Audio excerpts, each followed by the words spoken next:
everyone. Jason Gilbo here with Justin Elick, taking a look at pitchers for tonight's 5-game slate.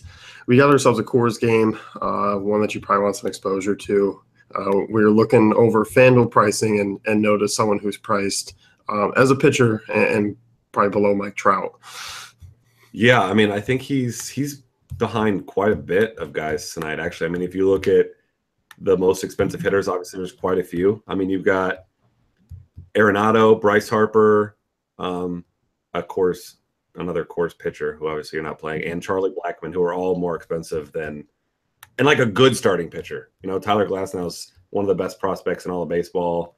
He can't throw strikes all that often, but when he does, I mean, he gets a lot of swinging strikes. I think over 11% last year, almost 10 strikeouts per 9, 5 walks per 9, though. So that's scary. But the Reds are not a very patient team outside of Joey Votto. So, I mean, that's the guy. If you're going to be stacking Coors bats, it's a pretty easy situation. I mean, I don't know why you'd pay $200 more and play Jared Cozart in Coors when, I mean, he sucks anyway. Like he's just if you're gonna play Coors bats, it's simple. Just play Glass now. Even if he, doesn't really pan out, everyone else that's stacking Coors is gonna have him. So I mean, you got to get creative with the lineup there, but definitely not a cash game way that I'd be going at all. No, I still think DeGrom's easier cash game guy. But yeah, I mean that Reds Pirates game first. I mean Tyler Glasnow. I mean in a good spot. I mean, as you said, the Reds are not a patient offense. I mean, going back to last year, they're 28th in walk rate. So, I mean, if there's a shot, I mean, this guy did look good in the spring as far as strikeouts wise. But yeah, if there's a chance he just goes like 5 innings, 5 walks, and then like 6, 7 strikeouts. Yeah, I mean, we could see a thing like what Vince Velasquez the other day got hit pretty good, but I mean, he had 10 strikeouts in 4 innings. So, even though he gave up, I think it was 4 or 5 earned runs, he still ended up with like 30 FanDuel points. So, obviously price difference, he's way, way cheaper than Velasquez was. But, I mean, he does have that strikeout upside. We could see one of those weird games, 6 strikeouts, 6 walks kind of thing. And, I mean, in all reality, on this slate, that's not so bad. You get 25 to 30 out of him. Doesn't really matter how you get him. And I honestly would probably play him if he's more like 6K. But, it's a little bit different story on DraftKings. He's 7,500. So you actually got to make a tough decision there. And I still think he's certainly in play. But, I mean, you can't really stack bats around him as like you can on FanDuel. I mean, the good thing is out there in PNC Park, good pitchers park. Reds office isn't entirely friendly. Cooler weather, although it looks like to be a little bit warmer today. On the other side, though, I mean, Brandon Finnegan coming off a good start against the Phillies. You and I were talking before. Definitely got some good stuff. It's just going to be hard to kind of peg when he goes off those big games. I don't think tonight's one of them. I think obviously Pirates right-handed bats are a little bit more talented against right-handed pitching or left-handed pitching. Yeah, I think this is a good spot to, not chase the points with Finnegan because, like you said, he does have really good stuff, but gives up a ton of hard contact, especially to righties. I mean, you got Marte, McCutchen, even those 2 guys alone. And we saw Marte have a huge game yesterday. That's kind of scary for him. It's nice for him being in PNC as opposed to Great American for this one. So, maybe some balls that would have left the yard at Great American stay in the park there. But, I mean, I'm not expecting obviously a repeat of that first performance anytime soon. But, I think this is a good spot to fade him. I think you'll see people chasing the points because he's still pretty cheap too. And that's not to say that I think he gets crushed, but, he's not coming close to that other thing. I think he's going to be overowned for this matchup. Yeah, I think so too. I mean, I think he's a good fade because when I actually do like some Pirates bats against him. But overall, I mean, that game should be still one of the lower scoring ones on the night. So, Glasnow certainly in play. Finnegan, I mean, playable, but probably a little bit more fadeable just in GPPs. Yeah. I mean, definitely. That's easily the most pitcher-friendly ballpark of any of these, and it's really not even close. Yeah. Mets and Phillies next one here. Jacob deGrom versus Strad Eichhoff. You and I are probably in agreement here. deGrom, easy cash game guy, even with the big core slate. I mean, deGrom's the standout option above the rest. Yeah, easily. I mean, he's the safest option. I mean, he's got a decent amount of upside. I mean, really, if you look at his numbers from last year, I mean, he wasn't dominant, but he was consistently good. I mean, you had him, 8.7 strikeouts per 9. Obviously, his command is great. Just over 2 walks per 9, doesn't give up many homers. He keeps the ball in the park, swing strike rate around 11%, as always. So, I mean, I think when it's him versus Lester, Lester facing a team that he's we'll get to him in a minute, but I do think he's the safer option, especially because Lester didn't look particularly good in his first start. DeGrom, I think just a safer option. I mean, he does have that 10 strikeout upside. I wonder if people are going to be a little scared away off of him between the two because the Phillies had that one huge game. But let's not get carried away. This is still a maybe slightly above average lineup at best.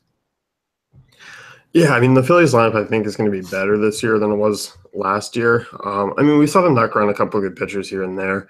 But, I mean, I think on DraftKings, the DeGrom-Lester price difference is huge. I mean, it's $2K.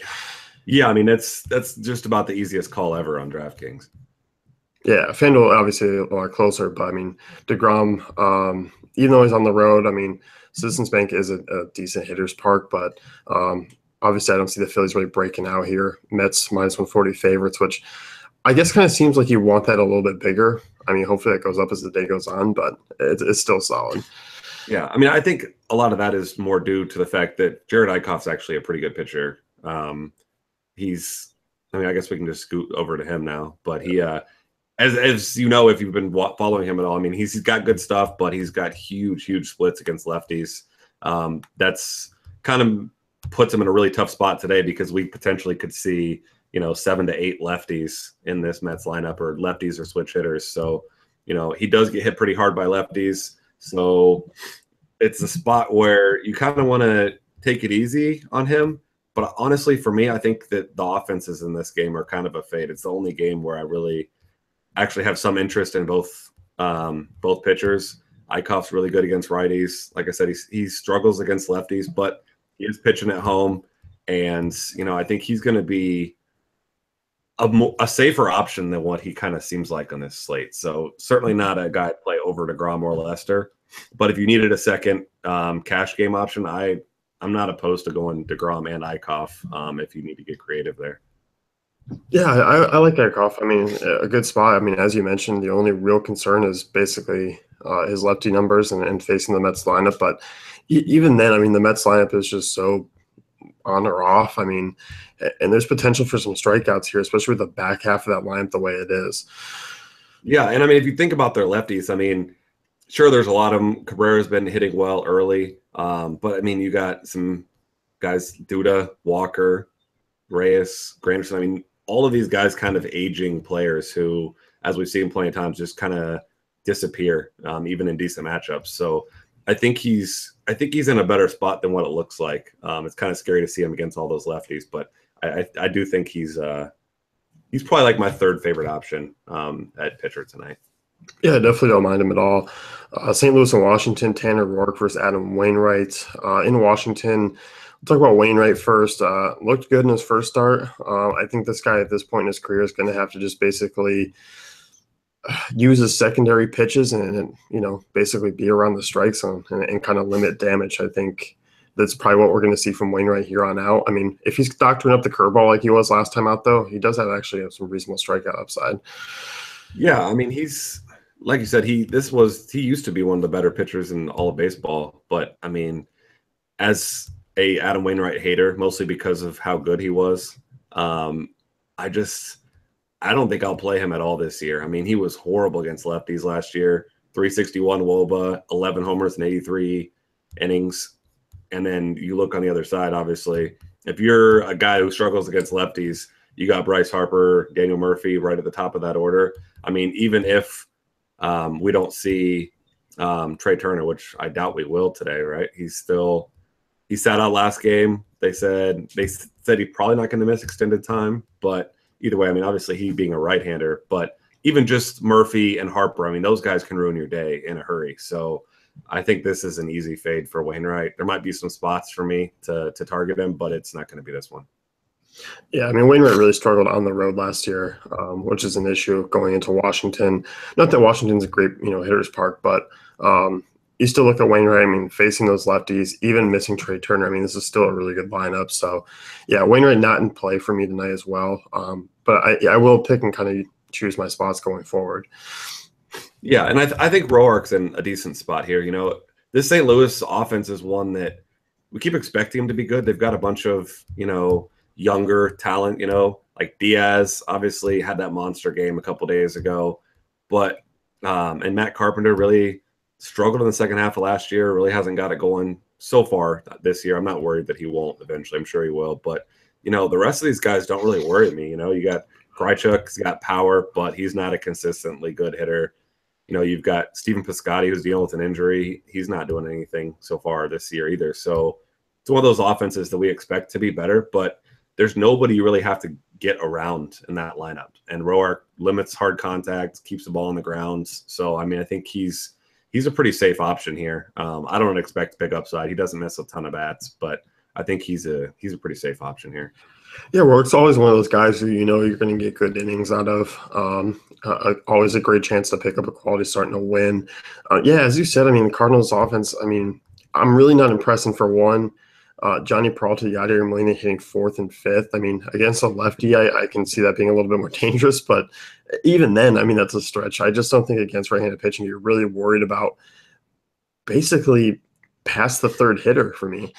Yeah. I feel like, so there's the misconception that the Padres offense is a terrible one and they're one to target, and I think it's the opposite for the Cardinals, where everyone's like, well, you don't want to target the Cardinals. But we've already seen early, Scott Feldman, obviously only one game. He had his way with them. They're just not that good. They seem like an average offense to me, and maybe by the end of the year I'll be wrong, but they don't scare me at all. So I think their offense is an easy fade for me tonight. I don't think, outside of maybe I'll throw Matt Carpenter in a lineup or two, I don't really think I'll be playing anybody else. Yeah, there really isn't a ton of upside without most of these guys. But I'm with you. I think Rourke's in play. I like him more on DK, where I just kind of always see him as an SP2. Yeah, exactly. He's that guy that scares you as your only one, because you could see him go 6-7 innings, get like 2 strikeouts. And granted, that quality starts nice on FanDuel now, but I don't think this is the spot where I want him as my only pitcher. No, me either. Dodgers and Cubs, John Lester versus Alex Wood next year. There's some thunderstorms in the area around game time. Should clear out, or at least maybe be a little bit early, or a late delay. 2 lefties going here: Alex Wood, John Lester. We talked about the John Lester pricing difference on DK. FanDuel more playable for me. Yeah, definitely. And what, $100 difference there as opposed to $2K across the board there. So, I think you can't really go wrong playing Lester. Obviously, I'm not a big fan of targeting righties against the Dodgers, but this is a team that's just not very good against lefties. If you look at last year's numbers, obviously some of these guys weren't on the team, but from last year, only 3 guys had WRC plus over 96, and 2 of them are newcomers: Logan Forsythe, Franklin Gutierrez, and then Yasiel Puig. And the rest of these guys, Justin Turner, 283 WOBA against lefties last year. Adrian Gonzalez, 268. Even Corey Seager, only 311, 96 WRC plus. So, this is a team that's just not good against lefties. And John Lester, we know he likes to give up free stolen bases. He didn't really look good in his first outing, gave up 9 base runners in 5 innings. So I'm not expecting that. I'm not saying he's going to blow up by any means, but I do think that DeGrom's a safer option. I do too. I like Lester as a pivot because I don't know how many people are going to be going that route. Maybe people will in GPPs just because they look and go, oh, Clayton Richard dominated this Dodgers lineup a few games ago, and now we get Lester here. But I still think the additions of Forsythe and Gutierrez are going to definitely help them. I think they'll get out of the basement against left-handed pitching, which is where they're at going back to last year. But I still think Lester cruises and kind of has a decent outing. Being at home, all these pitchers last year for the Cubs, they just were electric at Wrigley. Oh, yeah, exactly. And I kind of wish that the Dodgers had some speed guys that I could target, because when you get like a Billy Hamilton against Lester, he gets on, he's going to steal.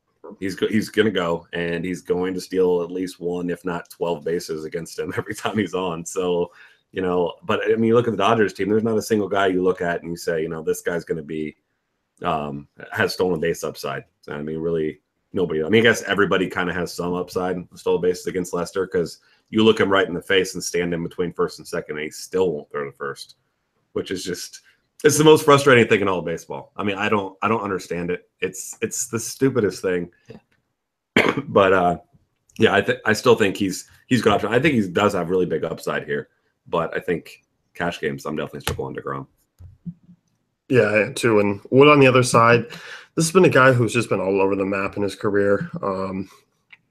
And kind of looking at him, I mean, you told me before he's got the highest strikeout rate on the main slate over last year, but obviously, limited innings. But we've seen good Alex Wood at times.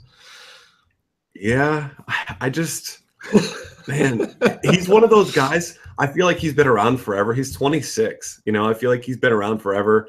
And I mean, if you look at his write-up they've got on FanGraphs, it says he's one of the more talented left-handed pitchers in the National League. I wouldn't go that far. I mean, he's got some great swing and miss stuff. His breaking ball is really good, but this is a guy that's just really, really inconsistent. He has those games where he just blows up, and he doesn't give up a lot of home runs. He doesn't get hit particularly hard, but when his command's not there, I mean, it's just he just gets singled and doubled and walked to death. And I just think against the Cubs team that is fairly patient at the plate. Some of the younger guys like to swing away, but I just think his floor is really, really low. I think obviously he has upside, but unless you're making 10, 20 lineups, he's not going to come anywhere near my lineups. Yeah, I'm with you. I mean, I think really the last that we saw of Alex Wood was, limited sample size in 2016.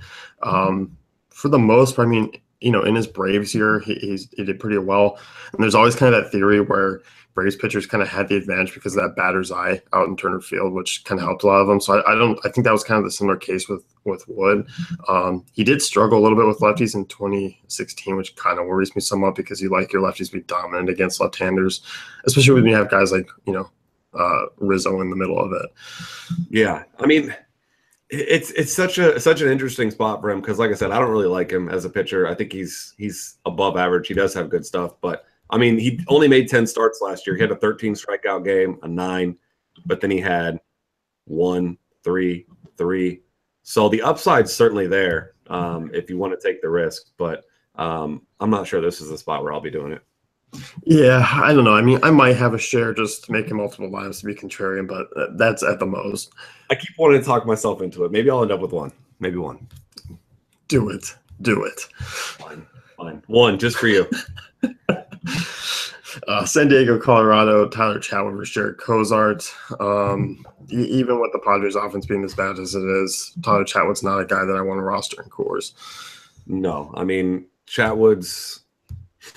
he's not a bad pitcher by any means. You notice, I mean, it seems like Colorado's finally gotten smart and they bring in, a certain type of pitcher. You get these guys like Chatwood who they don't miss a lot of bats, but, they give up a lot of weak contact. He does an excellent job of keeping the ball on the ground. I mean, 57% ground ball rate last year was awesome. I mean, hard hit rate under 30% is good, but gives up a ton of base runners. His whip was almost 1.4, walked 4 batters per 9. So, against a team like San Diego that, has got a lot of young guys with power in the middle of that lineup. I mean, even at the top of that lineup, it's only going to take one inning of him missing some spots, giving up some base runners, and they've got monster upside. So obviously I'm not targeting really anybody in Coors. We even saw Kershaw have a bad outing in Coors. I mean, bad relative to him. I think he's still got 30 FanDuel points, but I don't really target hardly anyone in Coors. And I think I kind of like the San Diego side offensively more than the Colorado side, actually. Yeah, I mean, from a points per dollar sense, it really does make sense. And I mean, as you said, there is some power here. I mean, there is some speed as well.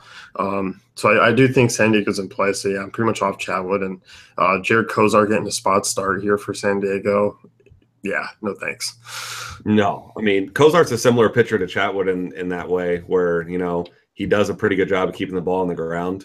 But I mean, that's the only thing he does. I mean, he's always has one of the higher ground ball rates in the league.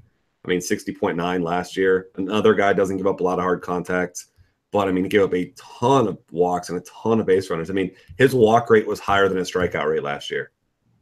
I mean, unfortunately, outside of Charlie Blackmon, all of the I'll give LeMahieu and Arenado also, but I mean, you got guys like Gonzalez who just like to swing away. I mean, obviously, that's I don't like him quite as much, but I mean, any sort of guy who puts the ball in play, Charlie Blackmon like that, I mean, he's got a ridiculously high floor. I mean, he should probably be the highest owned player in cash games and tournaments at all, because he's just such a patient, just good hitter. And I think his floor is always high. He steals bases. He's got power. So, obviously he's my favorite from that side. Yeah, I'm with you as well. I like him quite a bit. Recapping this one, you look at Glasnow, really cheap on FanDuel, certainly playable. Finnegan, not a guy that we're chasing. DeGrom, less your top options, but we definitely are leaning towards DeGrom. And then you got guys like Eichhoff and Wood. It's kind of GPP guys. Yeah, that's pretty much it. I mean, it's a pretty straightforward slate. There might be some spots to take it easy on course, but I'll take this one to the grave with me. There's no way I'm fading it tonight, not even a little bit. Yeah, 5-game slate. I think you mix it in and then maybe mixing some contrarian bats around it. That's the most weird I'm going to get. Yeah, exactly. So let's get wrap things up here. You can head to NoDayFantasyCafe.com, check out our great tools and content.